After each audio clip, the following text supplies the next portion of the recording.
नमस्कार, welcome to मीमांस academy. ये lecture है MPPSC 2026 के लिए, जिसके अंतर्गत हम यूनिट 7 के PYQ कर रहे हैं। ठीक है, जिसमें दिया गया है विज्ञान, पर्यावरण और स्वास्थ्य। हमने जो यूनिट 7 है उसका टॉपिक लिया है कौन सा? पर्यावरण। तो हमने जो इन्वायरमेंट है उसके हमने PYQ कर चुके हैं। उसके पार्ट 1 आ चुका है, पार्ट 2 आ चुका है और पार्ट 3 आ चुका है। ये अंतिम पार्ट और 4th पार्ट है।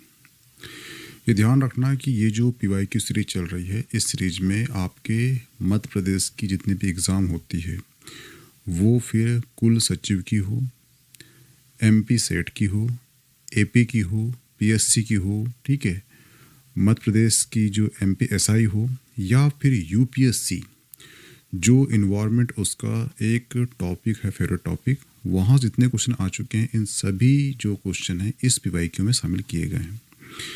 तो यूनिट 10 आ चुका है, यूनिट 9 आ चुका है, यूनिट 2 का जो मध्य प्रदेश का जो प्राचीन इतिहास है वो भी आ चुका है। अब ये चल रहा है यूनिट 7। ठीक है, तो ये सारी सीरीज को आप वॉच करना, काफ़ी आपको लाभ होगा। एग्ज़ाम में आपके क्वेश्चन यहाँ से आने की संभावना अधिक है, क्योंकि ये क्वेश्चन PYQ है। क्योंकि कई बार क्या होता है कि PSC जो है, जो अदर स्टेट की एग्ज़ाम होती है वहीं से क्वेश्चन उठा लेता है। जहाँ मुझे लगता है कि करंट का टॉपिक है तो वहाँ पे मैं करंट भी जो इशू हुआ रहता है उससे मैं करता हूँ एक्सप्लेन।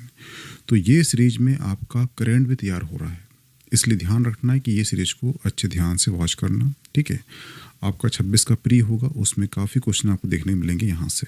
ठीक है, तो जो क्वेश्चन कहता है कि भारत सरकार ने पर्यावरण गुणवत्ता की रक्षा और सुधार के लिए पर्यावरण संरक्षण अधिनियम कब पारित किया था? तो इसका आंसर आप सभी जानते हो, इसका आंसर है 1986। सवाल उठता है कि यहाँ पर 1986 को ही ये पर्यावरण संरक्षण अधिनियम लागू क्यों किया? तो इसका आंसर छुपा है कहाँ पर? 1972 में, 1972 में। 1972 में हुआ था स्टॉकहोम सम्मेलन। तो स्टॉकहोम सम्मेलन के जो निर्णय थे उसको लागू कराना था भारत सरकार को, इसलिए भारत सरकार ने इसके नियम को लागू कराने के लिए पर्यावरण संरक्षण अधिनियम कब लाया? 1986 को ला दिया। हुआ क्लियर? ठीक है, ये क्वेश्चन तो कर चुका है। अब ये क्वेश्चन कर लेगा आपसे कि स्टॉकहोम सम्मेलन कब हुआ है? तो ये 1972 को हुआ है। हुआ क्लियर? ये ध्यान रखना। जैसे कि इमेज दिख रही है, इस इमेज से क्वेश्चन आएगा आपको 2। ये है संवैधानिक प्रावधान। संवैधानिक प्रावधान के अंतर्गत आर्टिकल दिया है 253। जो पर्यावरण संरक्षण अधिनियम है, ये जो अधिनियमित हुआ है वो एक्चुअली आर्टिकल 253 के तहत हुआ है। 253 अनुच्छेद के अंतर्गत इसे अधिनियमित किया गया है। हुआ क्लियर? इसलिए ये जो आर्टिकल आपको याद होना चाहिए। क्वेश्चन आपसे कर लिया है कि जो 1986 का जो एक्ट है, इन्वायरमेंट एक्ट, ये एक्ट किस आर्टिकल के तहत अधिनियमित किया गया है? तो उसका आंसर है आर्टिकल 253। हुआ क्लियर? दूसरा क्वेश्चन करेगा कि ऐसा कौन सा आर्टिकल है जिसमें बताया गया है कि नागरिक और राज्य दोनों ही पर्यावरण की रक्षा, सुधार और देश के वनों और वन्य जीव की रक्षा का प्रयास करेंगे? तो कौन सा आर्टिकल है? वो आर्टिकल है आर्टिकल 48A। ध्यान रखना, आपको जो संविधान है वहाँ पे 2 ए देखने मिलेंगे। एक ए होगा स्मॉल ए और दूसरा ए होगा कैपिटल ए। इन दोनों में क्या अंतर है? तो जहाँ पर आपको दिख रहा है स्मॉल ए, इसका मतलब ये है कि जब संविधान बना है तभी वो आर्टिकल वहाँ पे लिखा गया है। लेकिन जहाँ पे आपको दिख रहा है कैपिटल ए, उसका मतलब ये है कि संविधान संशोधन द्वारा इसे बाद में ऐड किया गया है। तो यहाँ पे आपको दिख रहा है आर्टिकल 48 कैपिटल ए, इसका मतलब ये है कि इसे बाद में ऐड किया गया है। एक आर्टिकल और ध्यान रखना, वो है आर्टिकल 51A। इसमें बताया गया है कि प्रत्येक नागरिक पर्यावरण की रक्षा करेगा। तो कभी क्वेश्चन आपको आ गया कि प्रत्येक नागरिक पर्यावरण की रक्षा करेगा, इसका उल्लेख किस आर्टिकल में दिया गया है? तो वो है आर्टिकल 51 कैपिटल ए। हुआ क्लियर? ये 3 कंटेंट आपको यहाँ से याद होना चाहिए। भारत में पर्यावरण सुरक्षा अधिनियम किस वर्ष बनाया गया है? इसका आंसर आप जानते हो, वो है 1986। हम इसके बारे में पूरा एक्सप्लेन कर चुके हैं। भारत में पर्यावरण संरक्षण अधिनियम 1986 के अधिनियमित होने का प्रमुख कारण कौन सा अंतर्राष्ट्रीय सम्मेलन था? तो ध्यान रखना, भारत में पर्यावरण अधिनियम संरक्षण अधिनियम 1986 को 1972 स्टॉकहोम में आयोजित मानव पर्यावरण एवं संयुक्त राष्ट्र सम्मेलन में की गई भारत की प्रतिबद्धता के परिणाम स्वरूप अधिनियमित किया गया था। इस सम्मेलन में पर्यावरण सुरक्षा और प्रदूषण नियंत्रण हेतु वैश्विक ढांचे की आवश्यकता पर बल दिया गया था। इसका आंसर क्या हो जाएगा? इसका आंसर हो जाएगा ऑप्शन बी, मानव पर्यावरण एवं संयुक्त राष्ट्र सम्मेलन। वह क्लियर? ये ध्यान रखना। क्योटो प्रोटोकॉल निम्न में से संबंधित है। तो जो क्योटो प्रोटोकॉल संबंध किससे है? तो वो है जलवायु परिवर्तन से। ये ध्यान रखना कि जो क्योटो प्रोटोकॉल है ये कब हुआ था? तो ये हुआ था 1997 को, 1997 को क्योटो प्रोटोकॉल हुआ था। संयुक्त राष्ट्र framework convention of climate change, यानी कि इसका मतलब होता है UNFCCC के तहत एक अंतर्राष्ट्रीय संधि है। इसका मुख्य उद्देश्य ग्रीन हाउस गैसों के उत्सर्जन को कानूनी रूप से बाध्यकारी लक्ष्य द्वारा कम करके वैश्विक तापमान वृद्धि और जलवायु परिवर्तन को नियंत्रण करना या कंट्रोल करना। वह क्लियर? तो यहाँ से क्वेश्चन करेगा आपसे कि क्योटो प्रोटोकॉल कब लागू हुआ था या किस वर्ष हुआ था? तो वो हुआ था 1997 को हुआ था। किसने कराया था? तो वो कराया था UNFCC, यानी कि संयुक्त राष्ट्र framework convention of climate change द्वारा किया गया था। और ये एक अंतर्राष्ट्रीय संधि है जिसका मुख्य उद्देश्य क्या है? उसका मुख्य उद्देश्य है जो ग्रीन हाउस गैस है उसको कंट्रोल करना, उसके जो उत्सर्जन है उसको कानूनी रूप से लक्ष्य बनाकर कम करना। जैसे कि आप देखना कि जो भारत में जो CO2 है, आप सभी जानते हो कि भारत का लक्ष्य है शून्य कार्बन इमिशन का। वो कब का है? वो है 2070 का। 2070 को शून्य कार्बन इमिशन रखा गया, यानी कि भारत जितना कार्बन का उत्सर्जन करेगा उतना ही कार्बन वो अवशोषण भी कर लेगा। इसे कहते हैं शून्य कार्बन इमिशन। और इसका लक्ष्य कब तक रखा गया है? वो रखा गया है 2070 को, यानी 70 तक ये भारत का लक्ष्य दिया गया है। तो ऐसे ही लक्ष्य यानी कि कानून बनाकर जो ग्रीन हाउस गैस है उसको कम करना है, उसे कंट्रोल करना है, ताकि जलवायु परिवर्तन और तापमान वृद्धि में कंट्रोल किया जा सके। वह क्लियर? तो ये ध्यान रखना। रियो डी जेनेरियो में संपन्न अंतर्राष्ट्रीय सम्मेलन था। ठीक है, तो ब्राजील के रियो डी जेनेरियो में जून 1992 में आयोजित यह सम्मेलन है जिसे कहा गया है कि पृथ्वी शिखर सम्मेलन या अर्थ समिट भी कहा जाता है। संयुक्त राष्ट्र द्वारा आयोजित किया गया यह सम्मेलन था। इसका मुख्य उद्देश्य था पर्यावरण संरक्षण और सतत विकास के मुद्दों पर वैश्विक सहयोग स्थापित करना। इसी सम्मेलन में एजेंडा 21 को अपनाया गया था। तो यहाँ से क्वेश्चन बनेगा कि रियो डी जेनेरियो कहाँ पर है? तो ये है ब्राज़ील में। रियो डी जेनेरियो जो अंतर्राष्ट्रीय सम्मेलन कब हुआ था? तो ये हुआ था 1992 में। एजेंडा 21 को कब अपनाया गया था? तो ये 1992 में अपनाया गया था। कौन सा सम्मेलन था? तो वो था रियो डी जेनेरियो, जिसे अर्थ समिट या पृथ्वी शिखर सम्मेलन भी कहा जाता है। वह क्लियर? इसका आंसर क्या होगा? इसका आंसर होगा ऑप्शन बी, पर्यावरण एवं प्रदूषण सम्मेलन। वह क्लियर? ध्यान रखना। जल संरक्षण के पायनेस विधि किस राज्य में प्रचलित है? तो ध्यान रखना, ये जो पायनेस है ये एक जल संचयन करने की प्रणाली है जो दक्षिण बिहार में प्रचलित है। यह प्रणाली में क्या होता है, जो आहार पायन का हिस्सा होता है, जो पायनेस नहर होती है, ये नदी के पानी को आहार यानी कि जलाशय तक ले जाती है। यह पद्धति जो है कृषि में सूखे और बाढ़ के पानी को कंट्रोल करने के लिए लाभदायक होती है। कुछ अन्य मोस्ट आईएमपी जल संरक्षण प्रणाली है, जैसे कि आपको पूछेगा जाबो।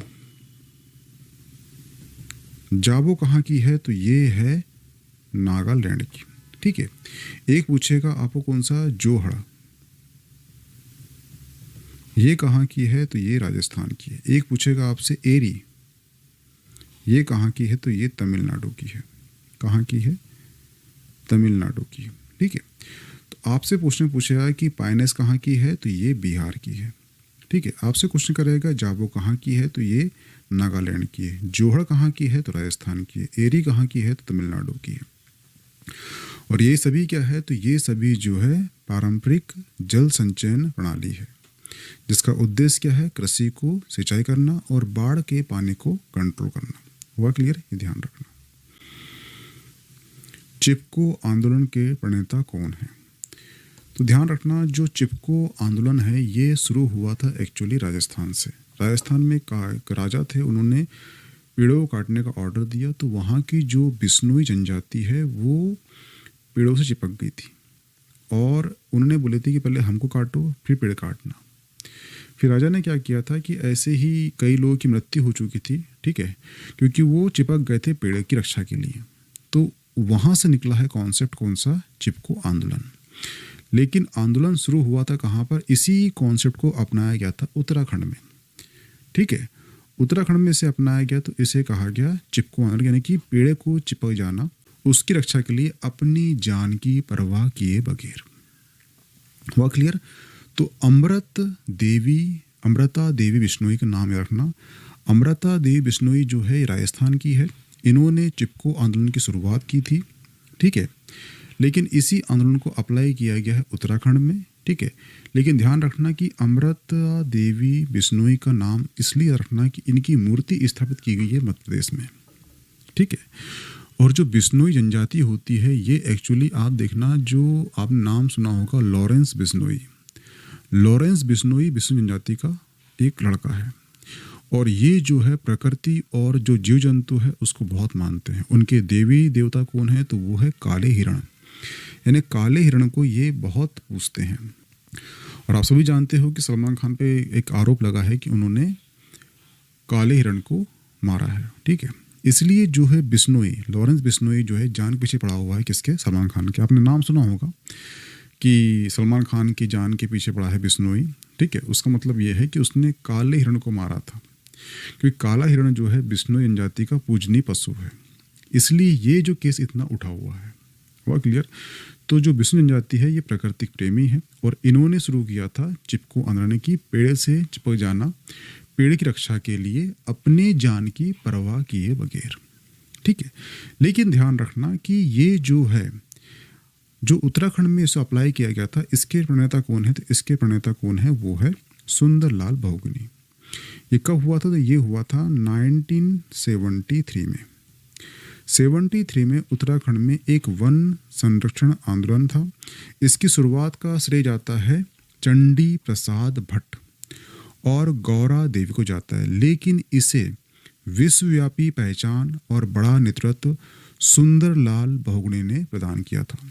और ये भी ध्यान रखना कि जो सुंदरलाल बहुगुणी हैं, इन्होंने एक नारा दिया था पारिस्थितिकी स्थायी अर्थव्यवस्था, यानी कि परिस्थितिकी अगर स्थायी होती है तो अर्थव्यवस्था में भी स्थायित्व आ जाता है, इसका नारा दिया था। ठीक है, गौरा देवी का नेतृत्व में महिलाओं ने पेड़ों को गले लगाकर विरोध किया था, जो पर्यावरण आंदोलन का प्रतीक बन गया। इसे कहते हैं चिपको आंदोलन। ठीक है, तो क्वेश्चन आपको आएगा चिपको आंदोलन कब का है, तो 1973 का है। किस राज्य में अप्लाई किया गया था, तो उत्तराखंड में किया गया था। 2 नाम याद रखना, 3 नाम। एक हो गया अपने सुंदरलाल बहुगुणी, दूसरा नाम हो चुका है चंडी प्रसाद भट्ट, तीसरा नाम है गौरा देवी और चौथा नाम रखना अमृता देवी बिश्नोई। हुआ क्लियर, ये ध्यान रखना। निम्नलिखित में से चिपको आंदोलन का नेता कौन माना जाता है? तो इसका आंसर क्या है? वो है ऑप्शन सी। ठीक है। निम्नलिखित में से पर्यावरणविदों में से किसने चिपको आंदोलन की शुरुआत हिमालय से की थी? तो उसका आंसर क्या है? वो है सुंदरलाल बहुगुणी। चिपको आंदोलन किस प्रदेश से आरंभ हुआ था? तो ये हुआ था उत्तराखंड से। कब? 1973 को। हुआ क्लियर? चिपको आंदोलन किस स्थान से आरंभ हुआ था? तो ये कहाँ से हुआ था? ये हुआ था गढ़वाल हिमालय से। ऑप्शन सी सही हो जाएगा। अमृता देवी बिश्नोई, बता चुका हूं मैं, ने किस वृक्ष को बचाने के लिए अपनी जान का बलिदान कर दिया था? तो कौन सा वृक्ष है? वो वृक्ष है ऑप्शन सी खजेरी। सन 1730। 1730 में राजस्थान के जोधपुर जिले में अमृता देवी बिश्नोई ने 363 अन्य बिश्नोई के साथ खजेरी वृक्षों को काटने से बचाने के लिए अपने प्राणों की आहुति दे दी थी। इस घटना को चिपको आंदोलन का अग्रदूत माना जाता है। हुआ क्लियर? ठीक है। तो ये ध्यान रखना, कौन सा? खजेरी वृक्ष, क्योंकि ये क्वेश्चन कर चुका है 2020 में। निम्नलिखित में से कौन सरदार सरोवर परियोजना के विरोध में है? विरोध में क्यों था? तो ध्यान रखना, जो सरदार सरोवर परियोजना थी इसमें जो इन्वायरमेंट है इसको नुकसान होना था, और इसका जो पूर्व अनुमान है ये कुछ पर्यावरणविदों ने लगा चुका था। इसमें से एक नाम क्या है? तो वो है मेघा पाटकर। मेघा पाटकर द्वारा इस परियोजना का विरोध इसलिए किया गया था, और इसी विरोध के चलते 1985 में 1985 में नर्मदा बचाओ आंदोलन चलाया जा रहा था। हुआ क्लियर? तो इसका आंसर क्या है? इसका आंसर है ऑप्शन डी मेघा पाटकर। विश्व पर्यावरण दिवस कब मनाया जाता है? तो ध्यान रखना, विश्व पर्यावरण दिवस जो है 5 जून को मनाया जाता है। वर्ष 1972 संयुक्त राष्ट्र द्वारा स्थापित किया गया था ताकि पर्यावरण संरक्षण के प्रति जागरूकता बढ़े और सतत विकास को बढ़ावा मिल सके। तो इसका आंसर क्या होगा? वो होगा 5 जून। प्रतिवर्ष अंतर्राष्ट्रीय ओजोन दिवस मनाया जाता है। तो ध्यान रखना, अंतर्राष्ट्रीय ओजोन दिवस 16 सितंबर को मनाया जाता है। यह दिन ओजोन परत के संरक्षण के लिए जागरूकता बढ़ाने हेतु संयुक्त राष्ट्र द्वारा वर्ष 1994 में घोषित किया गया था, और मॉन्ट्रियल प्रोटोकॉल के महत्व को रेखांकित किया गया था। कौन सा प्रोटोकॉल है? वो है मॉन्ट्रियल।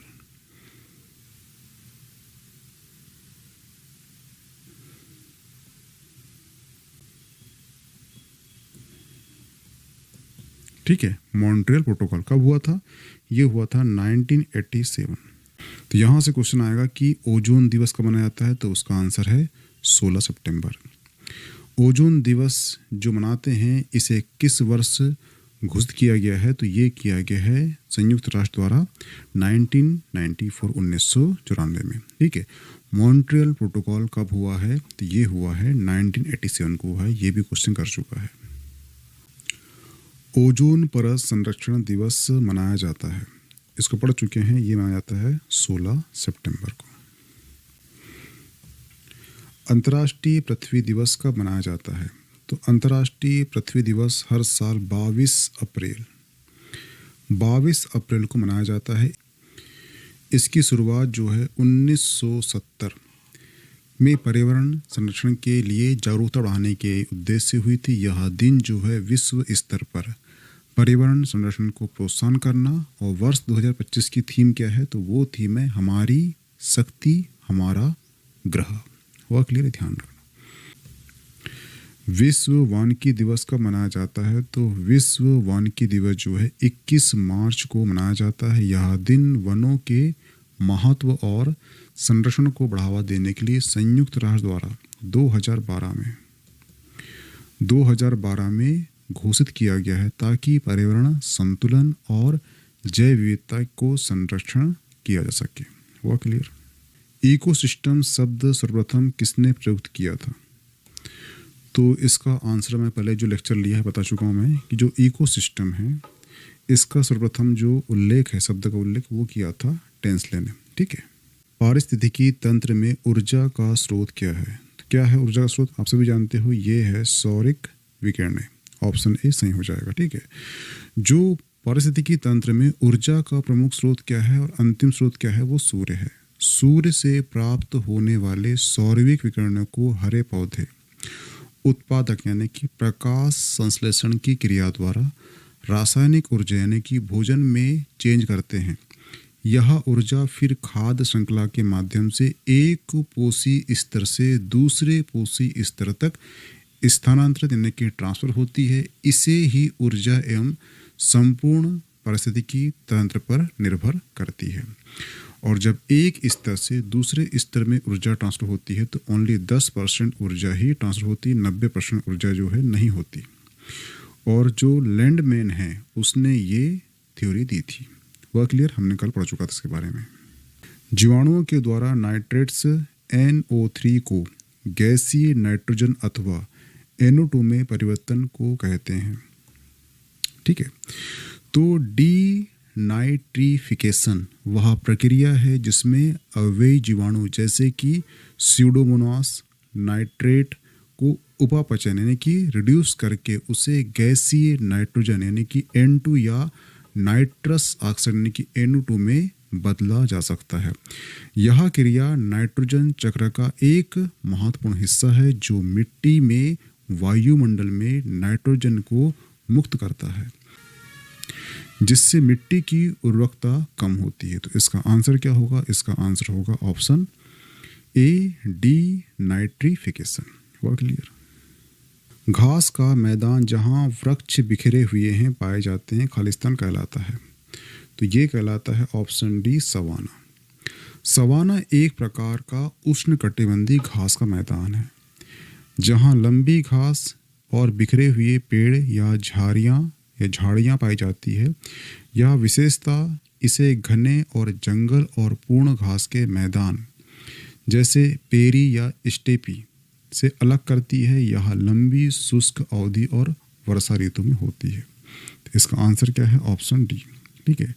आप कमेंट बॉक्स में कमेंट करना है कि पेरी और स्टेपी किस देश के या किस महाद्वीप में ये घास पाई जाती है। ये क्वेश्चन पूछ चुका है, ध्यान रखना। ठीक है। इस चीज का समुदाय का वह संपूर्ण क्रम जो किसी दिए गए क्षेत्र में क्रमिक रूप से बदलता है खालिस्तान कहलाता है। ये कहलाता है क्रमक। क्रमक क्या होता है?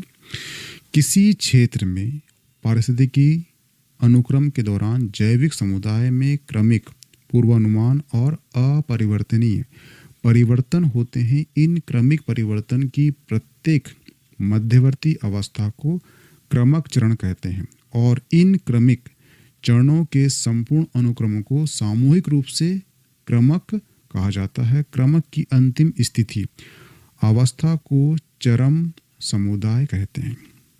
वह क्लियर? अब क्वेश्चन आपको आएगा कि जो क्रमक की अंतिम स्थिति या अवस्था को क्या कहते हैं? तो उसे कहते हैं चरम समुदाय।